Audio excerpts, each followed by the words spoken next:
Enjoying sunny Bristol? Of course, always do. How's the tour been going? It's been going great. There's not a single complaint in sight. It's been really wonderful, and we're having a blast. Were you starting off in America and then the same tours come over to Europe and then you've been in like Denmark and stuff? No, we finished in North America, like the Come Morning tour finished a month or two ago, and then the tour that we're on now is in support of the 10th anniversary record.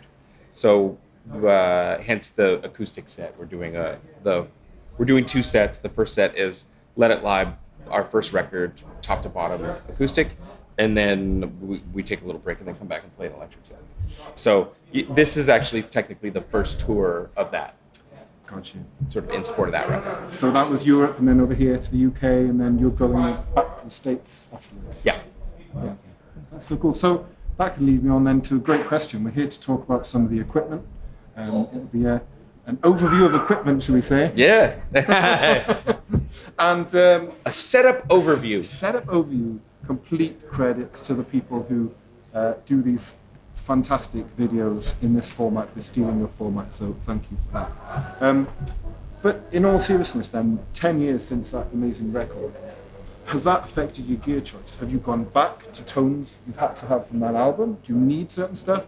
Or is it the constant Joey evolution that we all know and love? It's the constant evolution, yeah, for sure. The first Let It Lie was mostly my mid-60s non-reverb deluxe with a variety of different sort of push pedals. Like I had a Klon clone. Actually, I had Ariel Posen's Klon clone. He loaned me some pedals for that session.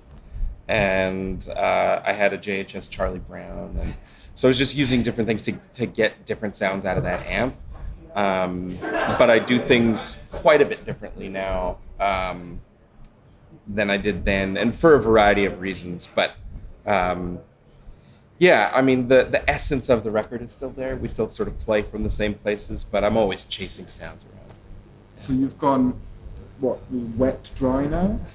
This is just regular old stereo. I was doing it wet, dry for part of the tour. We're on in-ears, and I was actually finding it just kind of disorienting to just have the effects on one side. So, and also I'm running a stereo chorus, which is, the second you step on it, it's just like, blah, blah, blah, blah, and you're like, oh, I'm in space. It's awesome. So, yeah, so that's a lot of fun. You can't turn it off then because it's too much fun, but everything sounds like Nirvana all the fun. Yeah. Which isn't a bad thing. It's not a bad thing, yeah. So you brought Murray along. Yeah. Can you perhaps explain, Murray is a big part of this. I know that from being a friend of yours, but perhaps explain who Murray is and then how he's been contributing to the tour and stuff. Yeah, well, I mean, Murray is he's a Winnipeg guitar hero. He was like one of the most recorded sort of session guys in town, and I grew up absolutely idolizing him. And when we started working on our record, he had sort of shifted from being a touring guy to being a sort of producer and session guy. And so, yeah. I was, on the scene when I was coming up on the scene. As soon as I turned 18, I was going out to see Murray play, and he was also responsible for giving me my start. I got my first pro gig from him when I turned 18. He was like, "Okay, here's a bunch of gigs I can't do anymore." Amazing. And so yeah, he kind of helped me get my start. And now you're paying him. Yeah, it's pretty cool. Yeah. But he Circle of produced Life. the album, didn't he? So that's he did, and yeah. So the connection there is that when we were gearing up to make our first record, we knew we wanted to use a producer. We knew we needed some help, and so he was the first person that came to mind. And I called him, and he said, "Yeah, I'm in." Mm-hmm. And we've made virtually every record with him ever since, except for the one that Roman produced, who's our drummer and plays high string guitar in the acoustic set, and then the Lowell George record that I made, which was like kind of everybody was a producer on that. Amazing. Yeah. So it's a real family affair then. Big time. With a name like the Brothers Landreth, I guess it kind of, makes very sense. Much. So, and I was chatting to you earlier on and geeked out on the fact that the guitar, the main electric Murray's using tonight, what relevance is that to that album as well? Well, yeah, that his Red 335 that he plays most of the time, I cut so much of Let It Lie on that guitar.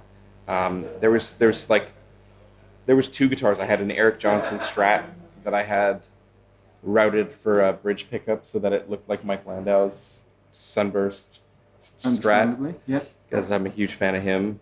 And then Murray's 335.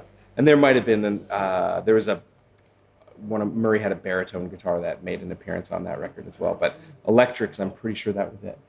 So but again, it's this whole big circle. Yeah. And that brings me, I'll take some shots later so we can have some close-ups. But I noticed there's a real Landau kind of influence to the pedal board at the moment. Yeah, big time. This pedal board is like my Mike Landau pedal board. I've got the Vemiram Landau signature drive, the butter machine, which I really, really like. A Chicago Iron Octavian, which is a clone of a Tycho Brahe. Yeah. I think I'm saying that right. Yeah. Vibe machine, the Orion stereo chorus.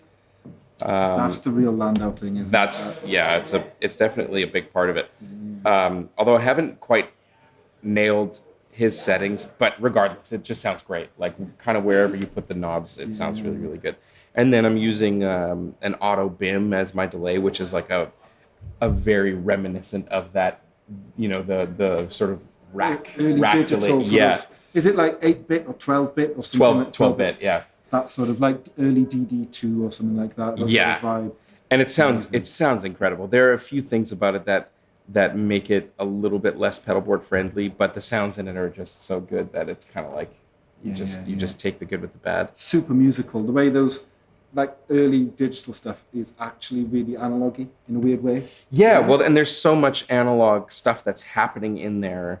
Like the delay portion of it is obviously digital, but there's companders in there that are analog and analog drive-through, of course, and so like lots of really, really nice, beautiful sort of gushy stuff, and it's not what I would associate with a digital delay. But I'm a big delay guy. Like I almost always have at least like a slap delay on, and that's definitely from being a fan of Landau and some of the sounds that he goes for. So has your use of delay changed now you've got another guitar in the band? So sometimes that space when you're in a sort of trio, which you've done for quite a long time, then it's sort of you can lose some of that with another guitar. It probably should. But I mean, this is the first tour with another guitar player, and we've had some interesting challenges. Like sounds that I go for in the trio that really seem to have worked. Don't necessarily work super well. So having to sort of cut a lot of bottom end and push a little more mid range to occupy and sort of. We're kind of honing in on different sort of frequencies of mid-range to try and figure out what is going to help us sit. So there's still some work to be done. Like we're still working on that.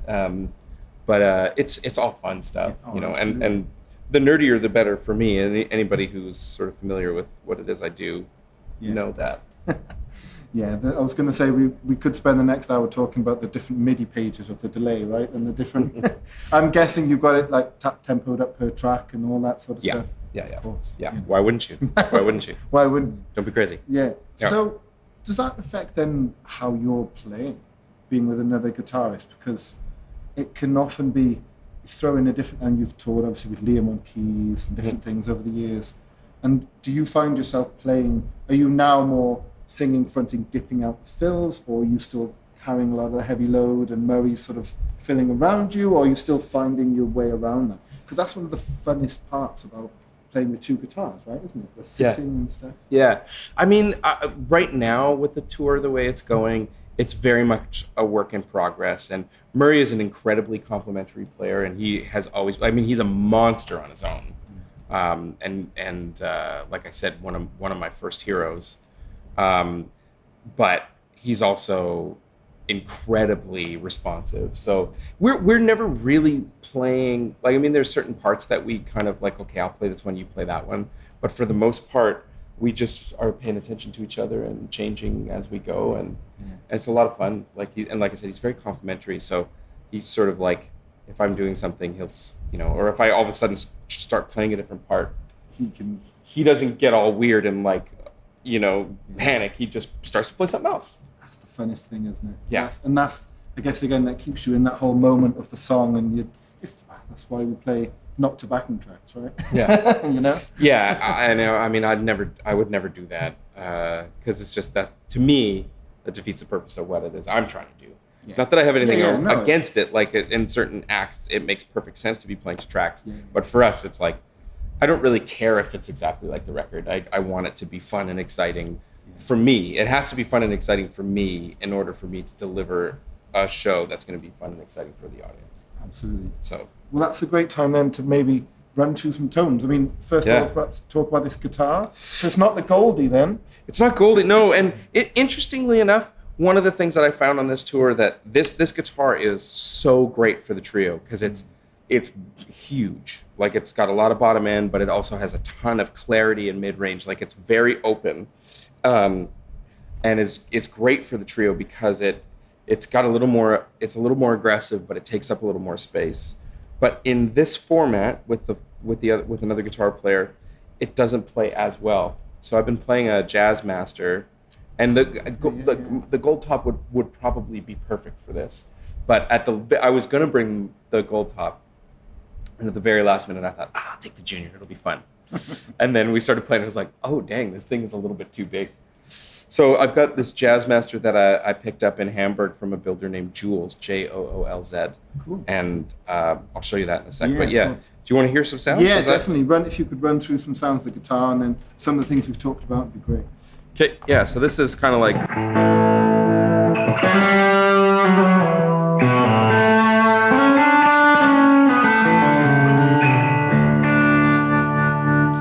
That's the Landau Drive. So what's the pickup then? This is a Ron Ellis. Ron Ellis. I think it's the 50s voiced. Yeah, I'm pretty sure it is. Sounds lovely. It's everything there, isn't it? Yeah. And that's kind of what's special about the juniors. And I mean, the controls are so...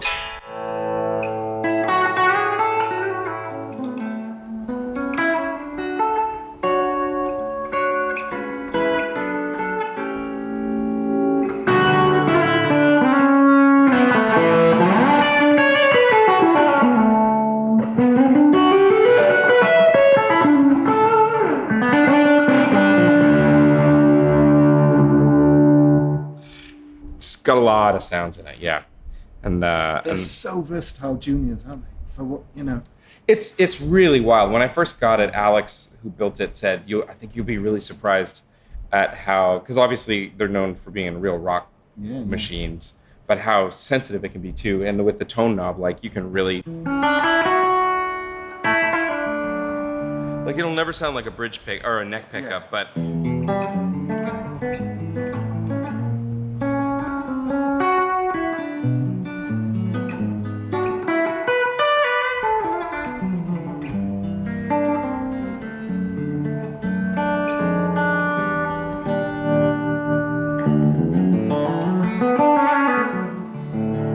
it really has a lot of sounds in it. It's pretty wild. And you're in D, you said now? This guitar's in D, yeah. I did. We had an issue with a venue in Manchester having like the craziest hum I've ever heard, and neither of my guitars, this one or the Jazz Master, were going to work because they're both single coil. The Jazz Master doesn't have wind reverse polarity in it. These are vintage gold foils in it. So I borrowed Murray's 335, put 12s on it, played it in E, which was an adventure in and of itself. But the first thing I noticed was like, oh, this thing cuts so much better. And it kind of made me think, okay, well, maybe playing an open C in the 4-piece band is also not really good. Because there's all that low mids. Exactly. All that stuff, you have all the room in a trio, you don't necessarily have. So you being you can just play the set in another key, of course. For the most part. There was a couple of, but yeah. I mean, thankfully, I've spent a lot of time going back and forth between tunings. Like, I have certain guitars just sit better in different tunings. And so, if I take an E guitar or a D guitar, I'm pretty good at fast transposition. But there's a couple of things that were like, just the parts weren't possible. So I had to come up with new parts, and there was definitely a few clams. I'm sorry, Manchester, you deserve better. Okay, cool. Well, let's run through some of the different sounds then. So what's your kind of core tone? Is it a Landau Drive, or what's your kind Right now it's the Landau Drive, yeah. I'm trying out the Thorpe Warthog. I just picked it up today. Cool. It's really, really cool. And I mean, it's not too dissimilar, like... but it's got a little more of that sort of mid-range.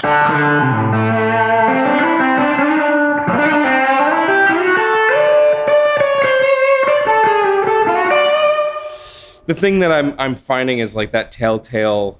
There are some things that sound great by themselves, but as soon as you play in a band, and especially because we're doing this 4-piece thing, I'm really relearning this lesson.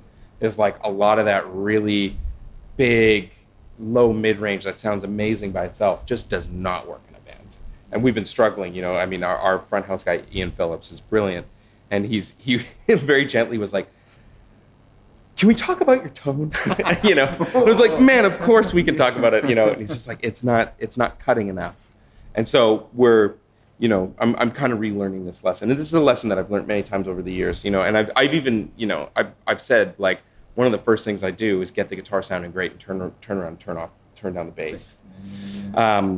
But again, in the trio, you've got a little more room to get away with that, and it works. But in this format, it just wasn't really working. So the I should have bought you a tube screamer.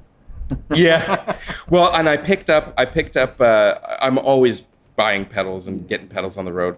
I picked up a few things, but at the end of the day, the tube screamers are they're a little too smooth. It's just I need a little more. So I'm trying to find a happy medium. So tonight I'm gonna kind of mess around with the Warthog and sort of see how it goes. But and for most of the tour, we've been playing on pedals. You've had obviously the Dan Drive Bonk machine. Yep.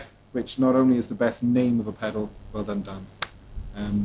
But you swapped that out tonight for another Thorpe, is it? Well, I mean, I'm giving you my Bonk machine, so yeah. But I'm trying out the Thorpe have blue. Am I saying that, or have a blue? Looks like have blue.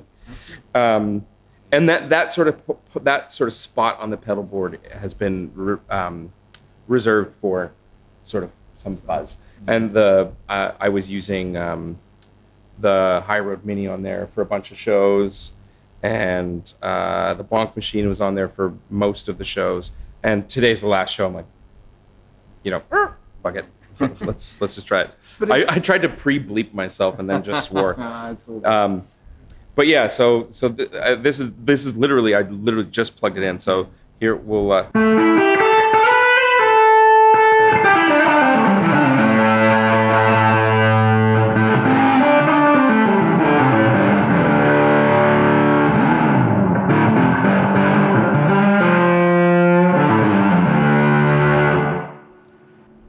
Great. Yep. So does that appeal because of its slightly rough around the edges vibe then, knowing you now? Yeah, I think so. I mean, I when I saw it on his website, I thought I like that Rangemaster thing. The other thing that I have that I really like is the R2R electric. Treble booster, but it's got like it's a full range thing, and I like how it feels like a fuzz without being really gainy, so you can kind of hit something with it. You get the DNA of a fuzz, but without some of the things that are hard about a fuzz. You know, like mainly being hard to hear in a big mix. So that's kind of what I was hoping the Have Blue is going to do. Sounds killer. Vibe Machine.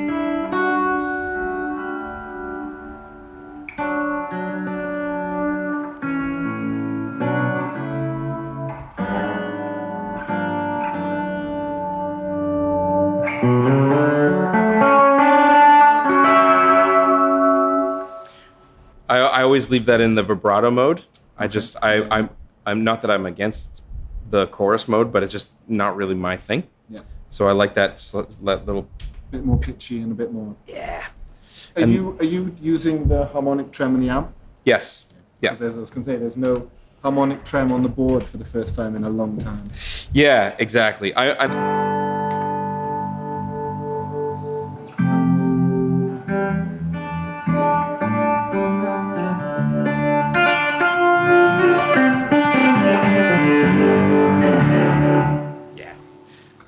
Yeah, sounds good. Yeah, sounds really good. That'll do. Yeah. Cool. Let's. Well, how about the Octavia then? Is that for what would that be? Runaway Train? I just kind of kick it on every now and then. Yeah. Because we're doing Runaway Train in the acoustic set, so it's not in.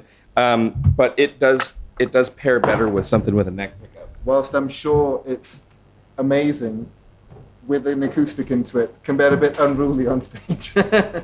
Yeah. Wouldn't be the most popular guy in the world if I was playing an Octavia on my acoustic guitar, especially through a DI. That would be a sound. It would be a sound, wouldn't it? A sound. Cool. So this is the new jazz. This is a picked up on the road thing then. Yeah. So the dude is like I said, his company's called Jules Guitars in Hamburg, Germany, and I met him last year at our show in Hamburg, and we bonded because we both have kids around the same age, and we just started chatting, and then it was like, oh hey, by the way, you know, build guitars. No, that's not actually. The radar went up, right? Yeah. He had actually invited me to come to his shop to check some stuff out, and I didn't have time, but I said, just come and say hi after the show. And so we started chatting, and then that turned into this. Yeah. What an amazing thing. So you've got gold foils. Amazing. Yeah. Maybe I'll turn the drive off for now so you can really hear the character.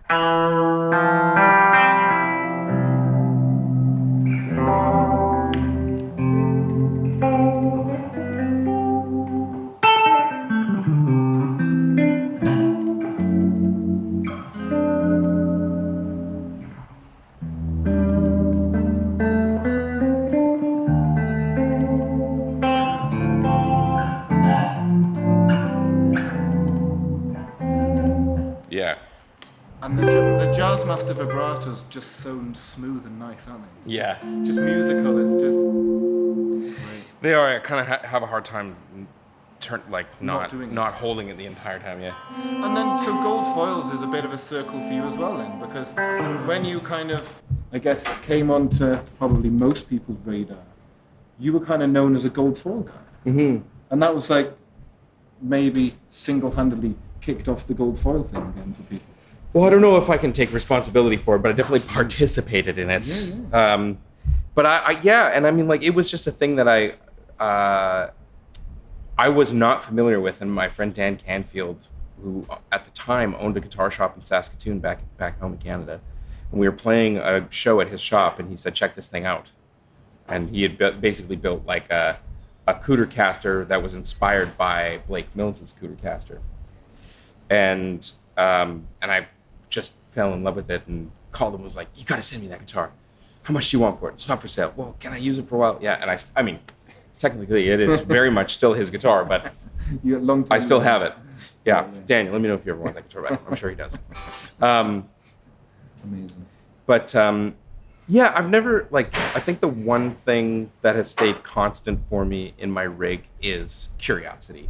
I think people are always like, why don't you do this anymore? Why don't you do that?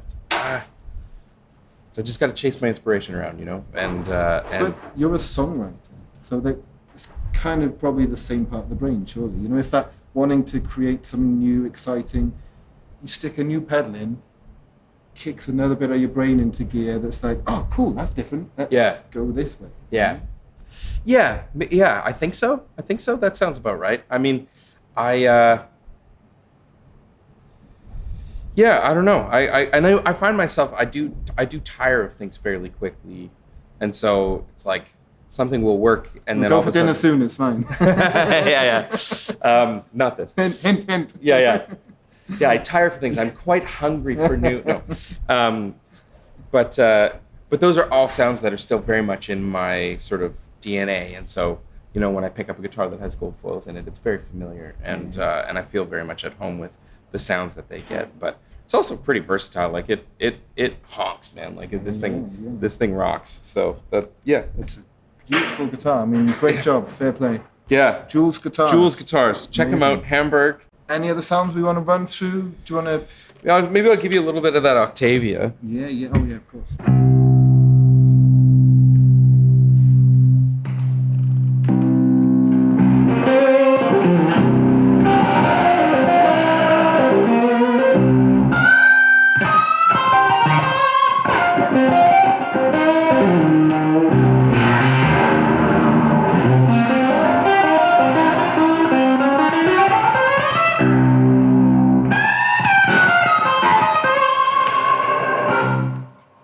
Does the thing. Just amazing. It is great. Just amazing. Yeah, the Mythos Argo is really, really good, but I'm a sucker for the Octavia circuit. I don't know what it is. Yeah. I don't know much about that side of things, but I know the Argo is like it does the clean octave blend thing, and Dan Drive makes a great one as well. Yeah. But there's something about just the gnarliness of that I will love. cut too, right? That's going to cut through a good mix. I hope so. I'm sure it does. Yeah. And you're using the Mercury 7 reverb? I'm using it fairly sparingly. I'm using it because I really like the CXM 1978. But it was just too big for this board, and I wanted to use the auto BIM, so I couldn't really make room for it. Yeah. And it's great. That is set to like a short room sound. It's a little hard to hear maybe in here just because it's empty, but can kind of hear it there.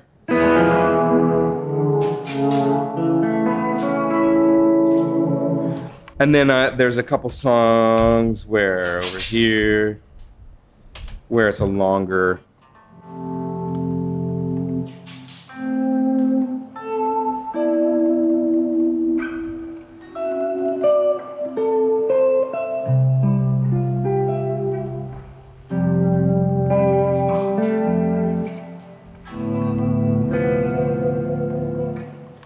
Got a lot in common sonically with the 1978. Yeah, well, I really think there's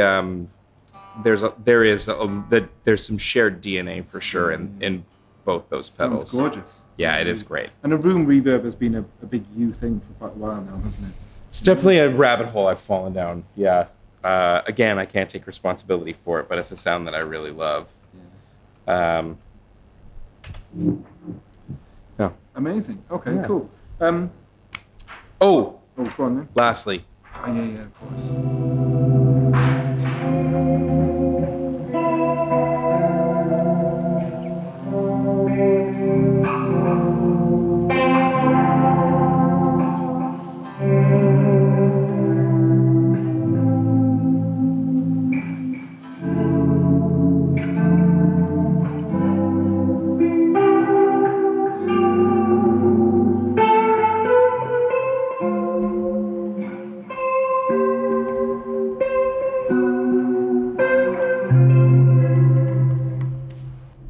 Almost Leslie thing, isn't it? Yeah. Amazing.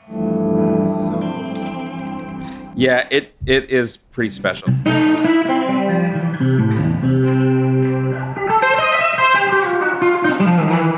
Yeah. Amazing. Yeah. So we'll wrap up then. So what's next for the Bros Landreth? You've got, obviously, this is kind of full circle of 10 years anniversary, Let It Lie.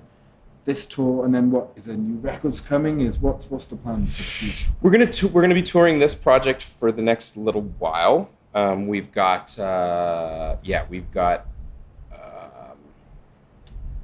some North American dates coming up next year between February and sort of April, and then we're gonna take a little bit of time off for just because we've been touring really hard for 2 years straight. Yeah. So we're going to take some time off and just enjoy some time with our families and do all that. And start working on another record. So Amazing. Yeah, there's a lot of fun stuff coming up for us. So amazing. Yeah. And I'll just end as well on, you guys have been doing the acoustic set. Anything, has that been a challenge? Has it been really fun to do something different? Like, how's that? it's so fun. And I mean, like the acoustic set was almost like, this will be a cool thing to do, borderline gimmick, like not in a bad way, but just like, this is kind of a novel thing. We've never done it. Yeah. And I was I shouldn't say surprised, but I was pleasantly surprised at how much I love it. And it's something that I will definitely do a little more of in the future. But the format is really beautiful, and it forces us all to play differently and listen differently. And yeah, we're having a blast. Because obviously you had a little bit in soundcheck, I was lucky enough to hear, and yeah, it's just amazing, because obviously there's 4 of you singing, so you've got 4-part harmonies going on, you've got a couple of guitars, bass, and a Nashville string, high strung. What a sound. It's a great sound. Just It's amazing, a great isn't it? sound, yeah. It's just, And like I said, we weren't really expecting it. We knew that it was going to be fun and that people would enjoy it, but it kind of quickly became like, it went from being like, this will be a cute novel thing, to being like, I kind of love this the most. And the electric set is almost to blow off some steam because we're so focused on the acoustic stuff. But yeah, it's pretty beautiful. Amazing. Well, go out and see the Brothers Landreth when they come to a city near you. Hopefully Cardiff, Wales sometime soon. Oh, we owe you guys. We owe you guys big. We're coming. We're Thank gonna do you it. so much for watching. We'll see you again. Take care.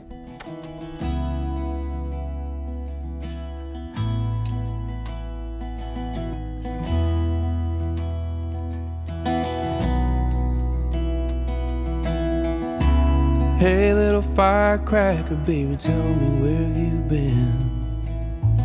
I've been searching far and wide for you. Didn't call it right, tell me what's this boy to do? You walked out the door without a word, but now the sun's coming out over Main Street, and I ain't got a clue, 'cause the sun's going down over me and you.